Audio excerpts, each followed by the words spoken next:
Кеше Apple компаниясы презентациясын өткізді. Көңіл күйін көтеру үшін видео басында бәрі биледі. Сөйтіп, уақыт өткізді. Ассалаумағалейкум, қалдарыңыз қалай? Деп амандаса, Apple компаниясының директоры Тим Кук. Бүгінгі видео керемет жаңалықтармен бөлісемін дейді. Apple Watch-тан бастады. Apple Watch 10-шы серия шықты. Дисплей Apple Watch Ultra мен бірдей. Ол жақсы, маған уже ұнап жатыр. Apple Watch 6-мен салыстыруға келмейді. Келесі жақсы жаңалық ол мәтінді жазуға болады. Бұрын тек дауыспен жазылатын. Дизайн өте әдемі, шеттері дөңестелген болса да көрінеді. Жатқызып қарасаң да болады. Ең үлкен дисплей 30%-ке дейін үлкейтілген, 40%-ке дейін жарық қосқан. Сағат өңделген алюминнен жасалған, 30 қадамды өңделген. Біреуіне алтын қосқан. Өте жіңішке, 9-да 7 мм. Сағатпен сөйлескенде далада жел болса да естіледі. Динамик жақсартылған, музыка немесе подкаст тыңдауға болады. Қуаттағанда 30 минутта 80% толады. Салмағы жеңілтілген. Шын айтсам, мен Apple Watch 7-нің өзін ұстағанда қолым шаршаған, ауыр болатын. Титаннан жасалғандықтан 20%-ке жеңіл болды. Түстері 3 түсті болады. Және браслеттері әдемі, қарасаңдаршы. Процессоры S10 SIP. Дисплей пикселдер соншама көп, суреттері iPhone-нан қарағандай боласын. Ішінде переводчик қосылған. Apple Watch-тың пайдасы өте көп. Сіздің дәрігеріңіз сияқты. Дәрі ішетін уақытын айтады, қатты шулы жерде болсаңыз ескертеді, жүрек қағысы нормадан асса айтып отырады. Суға түскенде автоматты түрде тереңдік және су температурасын айтады. Бұл сағат ең жұқа, жеңілдеу және титаннан жасалған. Жұмыс уақыты 18 сағат дейді.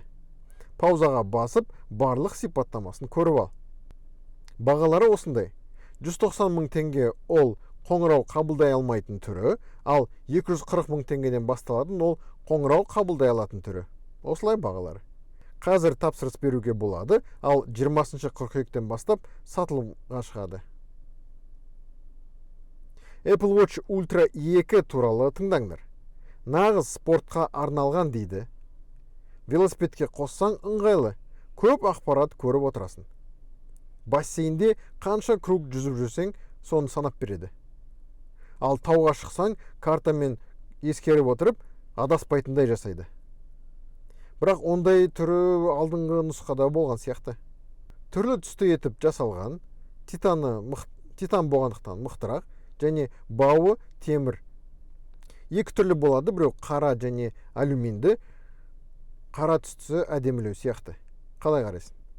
Темір бауын жапқанда тырс етіп дауыс шығады. Паузаға басып, енді осының тех сипаттамасын көріп ал. Бағасы 380 мың теңгеден басталады. Ол да 20-сынан бастап сатылады. AirPods 4 туралы тыңдаңдар. Күші мықтырақ, процессоры H2. Type-C-мен қуаттайсың. Құлаққа терең кіретін амбушюры жоқ болса да шумодав болады. Яғни жан-жақты естімейтіндей. Құлаққапты 30 сағаттай тыңдауға болады. Кейсінде де динамик болады. Бұның да бағасы қызық. Шумодавсыз 60 мың теңге. Что-то сенбей отырмын бұл бағаға. Ал шумодавпен 85 мың теңгеден болады. Ол да арзан сияқты. Қалай қарайсың? AirPods Max 2. Түстері көп. Қара, көк, қызғылт, апельсин және күмістей түсті болады. Оны да Type-C-мен қуаттайсың. Жалпы Lightning-пен қоштассаң болады. Бағасы 260 мың теңге. Ал енді көптен күткен iPhone-ды қараңдар. Түстері әр түрлі болады. Жарқыл етіп жасаған. Қара, ақ, қызғылт, қайыңдай және көк. Қай түс саған ұнады? Комментарийге жазшы. Дисплей 2 есе мықты дейді. Жарығы жағынан күн түссе 2000 нит, ал қараңғыда 1 нит. Диагоналі бұрынғыдай 6-да 1 дюйм және iPhone 16 Plus 6-да 7 дюйм болады. Active Button деген батырмасы қалдырды. Кез келген команда қойыласын және жаңа батырма ол камера басқаратын батырма. iPhone 16-ның процессоры Bionic A18. Процессоры бұрынғыдан 17%-ке мықтырақ, 3 нанометрлі тех процессордан жасалған, және ол бұрынғыдан 30%-ке мықтырақ. Ал графика жағынан бұрынғыдан 40%-ке мықтырақ. Apple Intelligence туралы көп айтылған, ол iPhone ақылды болады деген сөз ғой енді. Нейро жүйесі соншама мықты, сіз жазған хаттарыңызды өңдей алады. Яғни дұрыстап бере алады, әдемілеп жазып бере алады және қатесін тауып береді. Енді эмоджи құрастыруға болады. Енді өзіңе эмоджи құрастыруға болады. Кез келген текст жазсаң, соны сурет қылдырып жасап береді. Яғни эмоджи жетіп жасап береді. Галереядан сурет іздесең, текст етіп жазсаң болады. Видео болса, оны да тауып береді. Тапқан суреттерінен альбом жасап бере алады. Siri жақсартылған. Енді ол бұрынғыдай дөңгелек емес, енді бүкіл экран бойынша жанады. iPhone-да бір нәрсе түсінбесең, Siri-ден сұрап ал, айтып береді. Intelligence деген әзірше ағылшын тілде жұмыс жасайды, және әзірше ақш-та кейбір елдерде ғана істейді.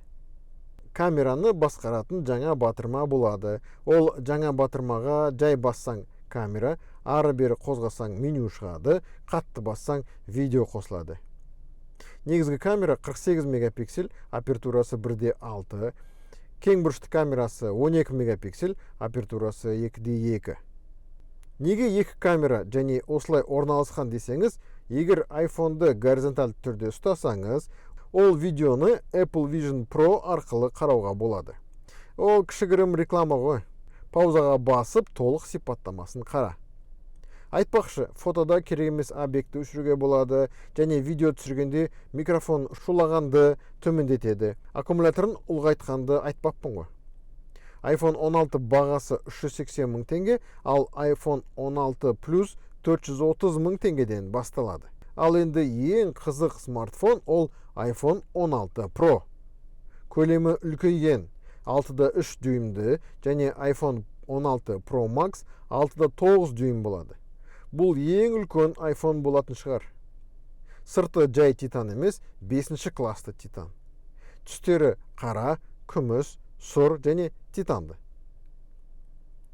Процессоры A18 Pro. Ол да 3 нанометрлі, суытқышы бұрыннан 30%-ке қатты суытады.